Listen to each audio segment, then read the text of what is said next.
Olá, vamos para mais um vídeo. Quem pode ser perito? É uma pergunta que nós ouvimos cotidianamente.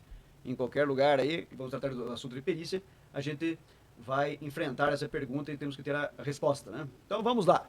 Esse é o canal que tratamos sobre perícias em geral. E meu nome é Eduardo Novak. Nós vamos falar então sobre esse assunto, né? Quem que pode ser perito? Está lá no Código de Processo Civil que o juiz vai nomear perito especializado no objeto da perícia e vai fixar o prazo para entregar o laudo. Então, primeiro requisito, você tem que ser especializado no objeto da perícia. Não adianta, eu me formei ali em tal curso ali, mas você tem essa especialidade, você tem essa expertise, né, o termo da moda, você tem essa expertise. Então, é isso aqui que nós vamos ter que dar resposta para o juiz. Né? Se nós temos essa expertise e as partes estão interessadas em que quem vai analisar o laudo seja alguém preparado, alguém que tenha conhecimento técnico. Então, volto a dizer, você tem que ter conhecimento especializado sobre o objeto da perícia. E como é que eu faço? Então, eu terminei a faculdade de medicina, por exemplo, e quero ser perito. Posso? Então, você vai lá, você pode submeter o seu nome para o Tribunal de Justiça do seu estado. Você vai lá, tem uma série de documentos. Aqui tem um exemplo do Paraná, tem exemplo de São Paulo. Tem lá, você entra no site, vai seguindo passo a passo e submete o seu cadastro. Mas, imagina, daí vai dizer qual que é a sua especialidade, qual que é a sua área, o que você atua. Né? Então vamos dizer, eu me formei em medicina, eu atendo em tal unidade de saúde e trabalho em tal hospital.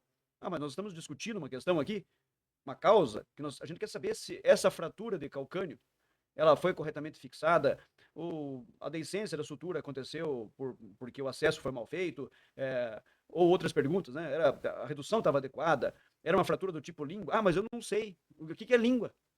O que é língua? Como é que você vai discutir um assunto? Né? Eu vou pesquisar no livro para descobrir o que é língua. Como é que você vai opinar como um especialista com base em livro? Eu vou ver lá, vou aprender o que é. Não, você já é. Se fosse para aprender o que é, o judiciário não ia precisar da assistência de alguém especializado, de algum técnico para resolver essa questão. Então, por exemplo, ali, por que o cirurgião não fixou apenas com a técnica de sexodopreste? Mas o que é técnica? Eu vou ter que ir lá estudar. Se eu não tenho conhecimento, eu vou lá estudar a técnica de sexodopreste. Como é que eu vou decidir se era língua ou se não era língua? Se dá para fazer sexodopreste, o que é sexodopreste? Aí o resultado seria melhor? Como é que... Então a gente tem que ter essa vivência, né? O ângulo de Gissane foi corrigido. Como é que eu meço o ângulo de Gissane? O que é ângulo de Gissane? Como é que eu meço? E o Baylor? Então veja que são coisas específicas. São coisas muito específicas aqui que a gente vai ter que responder para o juiz aqui. Estou dando um exemplo numa ação desta aqui, que por coincidência eu tenho uma assistência técnica aqui que eu estou fazendo nesse respeito aqui, que é exatamente está versando sobre isso, sobre um problema de fratura de calcânio. Então, veja que a gente tem que ter esse conhecimento, né? Por quê? Porque nós somos os olhos da justiça, né? Então, terminei a faculdade, posso ser perito? E agora?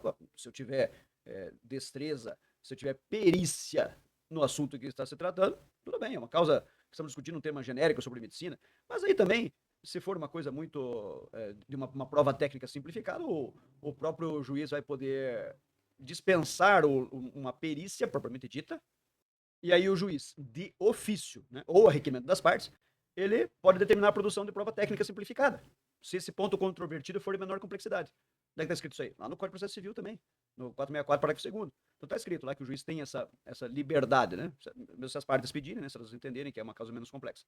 Então, a dica é, né? Vai fazer a perícia, tem que ter conhecimento técnico sobre aquilo e, de preferência, que saiba, que tenha desenvoltura na elaboração, para a elaboração desse laudo, para que fique um laudo consistente. E não um laudo fajuto, um laudo capenga, né? Claudicante, né? Como a gente costuma dizer. Certo? Nos acompanhe, like aqui embaixo, inscreva-se, que temos dicas valiosas sobre perícias para vocês.